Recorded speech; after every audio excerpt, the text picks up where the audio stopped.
Hello friends, कैसे हैं आप। आशा है कि आप सभी ठीक होंगे। स्वागत है आपका हमारे नए यूट्यूब चैनल पे। आज हम बात करने वाले हैं नीम करोली महाराज जी के बारे में। आखिर कौन है नीम करोली महाराज जी, जिनको एप्पल के फाउंडर स्टीव जॉब्स और फेसबुक के फाउंडर मार्क जुकरबर्ग से लेके विश्व के सबसे महान क्रिकेटर विराट कोहली भी इनको अपना गुरु मानते हैं। सब कुछ जानेंगे इस वीडियो में, तो वीडियो के एंड तक ज़रूर बने रहिएगा। सबसे पहले यदि आप हमारे चैनल पर नए आए हैं तो हमारे चैनल को सब्सक्राइब और बेल आइकन को दबाएं। तो चलिए नीम करोली महाराज जी के बारे में जानते हैं। नीम करोली महाराज जी का जन्म सन 1900 के आसपास उत्तर प्रदेश के फिरोजाबाद डिस्ट्रिक्ट के अकबरपुर गांव में हुआ था। नीम करोली महाराज के बचपन का नाम लक्ष्मण दास शर्मा और इनके पिताजी का नाम दुर्गा प्रसाद शर्मा था। 11 साल की उम्र में महाराज जी ने घर को त्याग दिया था और गुजरात चले गए। वहाँ जाकर इन्होंने 7-8 सालों तक कड़ी तपस्या की और 8 सिद्धियाँ प्राप्त की।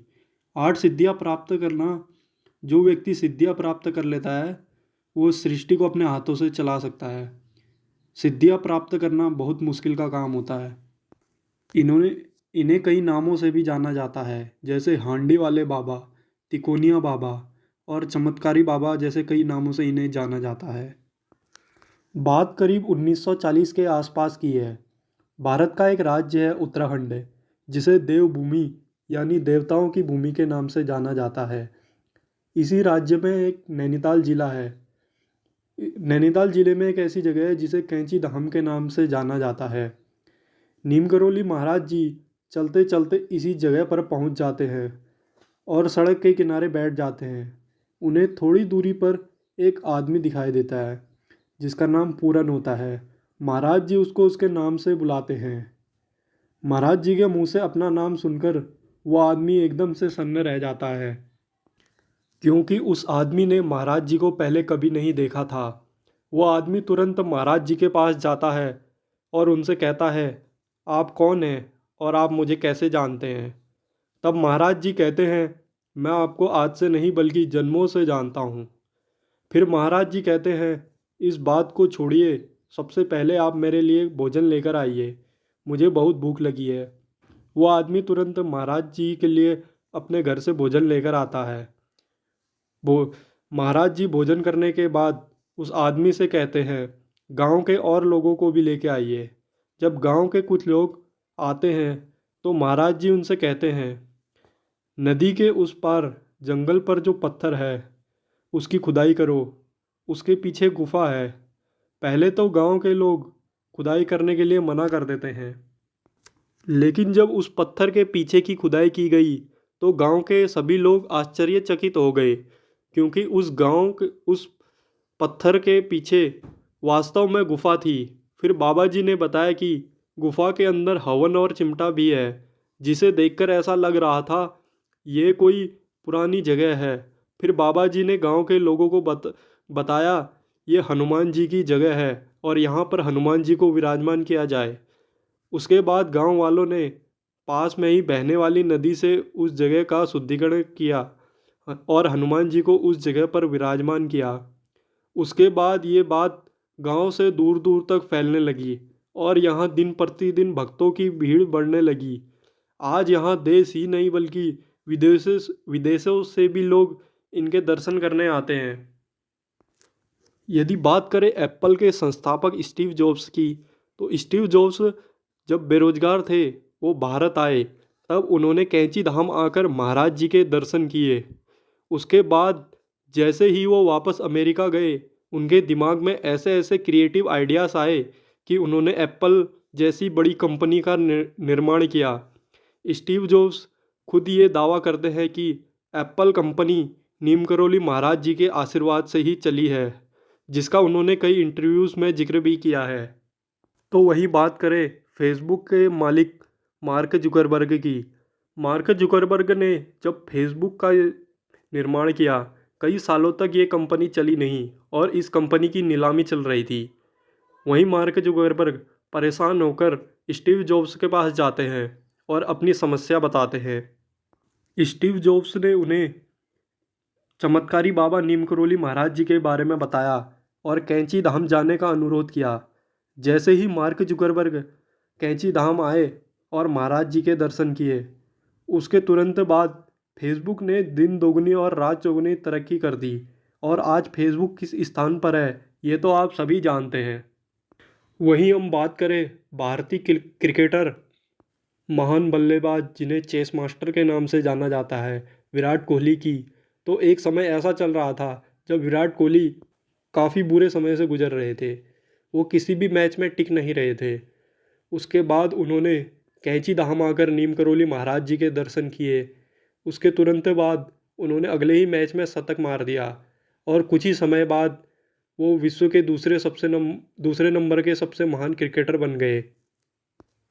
ऐसा ही एक और किस्सा बाबा जी से जुड़ा है। वहीं एक समय की बात है, बाबा जी ट्रेन में सफ़र कर रहे थे। बाबा जी के पास टिकट नहीं होने की वजह से टीटी ने उन्हें जंगल के बीचों बीच चेन खींचकर ट्रेन को रोका और बाबा जी को ट्रेन से उतार दिया था। बाबा जी के उतरने के बाद जैसे ही ट्रेन को चलना शुरू हुई, ट्रेन एकदम से रुक गई और उसके बाद आगे बढ़ी ही नहीं। जब रेलवे के स्टाफ ने पूरी ट्रेन की जांच की तो रेलवे में कहीं कोई खराबी नहीं थी। तभी एक व्यक्ति ने बताया, महाराज जी को उतारने की वजह से ट्रेन आगे नहीं बढ़ पा रही। टीटी ने सबसे पहले महाराज जी से माफ़ी मांगी, उसके बाद ट्रेन में चढ़ने को बोला। महाराज जी ने उसके सामने दो शर्तें रखी। महाराज जी ने कहा, एक तो आज के बाद तुम किसी भी व्यक्ति को ट्रेन में बिना टिकट होने की वजह से नहीं उतारोगे, और दूसरा, इस जगह पर मेरे नाम पे का एक स्टेशन बनाओगे। ये स्टेशन आज भी महाराज जी के नाम से है। ऐसा ही एक और किस्सा बाबा जी से जुड़ा है। कहा जाता है कि एक दिन कैंची धाम में भक्तों की बहुत भीड़ जमा थी। भक्तों को प्रसाद बांटते वक्त घी खत्म हो गया था। तभी महाराज जी ने एक व्यक्ति से मंदिर के बगल पे बहने वाली नदी से पानी लाने को कहा। जैसे ही वो आदमी डिब्बे में नदी से पानी लेकर आया, अंदर आने तक वो पानी घी में बदल चुका था। जैसे ही सभी को ये बात पता चली, भक्तों के जयकारे लगने शुरू हो गए और घंटियां बजानी शुरू कर दी लोगों ने। नीम करोली महाराज जी से जुड़ी ऐसी कई रहस्यमयी कहानियां हैं। बात साल 1943 की है, जब सेकेंड वर्ल्ड वॉर चल रहा था। यूपी के एक छोटे से गांव फतेहगढ़ में एक दंपत्ति काफ़ी समय से परेशान चल रहे थे, क्योंकि उनका इकलौता बेटा आर्मी में था और सेकेंड वर्ल्ड वॉर में गया था। वो जिंदा भी है या कुर्बानी दे चुका है, इसका उनको कुछ भी अंदाज़ा नहीं था। फिर अचानक एक दिन शाम के वक्त बाबा जी उस गांव में आते हैं और उस दंपत्ति के घर पहुंच जाते हैं। वो दोनों बाबा जी के बहुत बड़े भक्त थे। फिर बाबा जी उस रात उन्हीं के घर में भोजन करते हैं और एक पलंग पर कंबल ओढ़कर सो जाते हैं। उस रात उन दोनों मियाँ बीवी को रात भर बिल्कुल भी नींद नहीं आई और उन्हें उस कंबल के अंदर अजीब सी हलचल सी महसूस होती है। सुबह उठते ही महाराज जी वो कंबल उन दंपत्ति को दे देते हैं और कहते हैं, इस कंबल को तुम दोनों कभी खोलना मत और ऐसे ही इसको गंगा नदी में बहा देना। ऐसा करने के ठीक 1 महीने बाद तुम्हारा बेटा सही सलामत वापस घर आ जाएगा। ऐसा कहकर महाराज जी वहाँ से चले जाते हैं। महाराज जी के जाने के बाद वो दोनों पति पत्नी उस कंबल को गंगा नदी की ओर ले जाते हैं। कंबल को उठाने में उन्हें ऐसा लगता है कि जैसे इस कंबल के अंदर बहुत सारे लोहे के टुकड़े हैं और वो कंबल बहुत भारी होता है। उस कंबल को खोलने की सोचते हैं, लेकिन बाबा जी का आदेश था, जिस कारण वो उस कंबल को बिना खोले नदी में बहा देते हैं और घर वापस लौट आते हैं।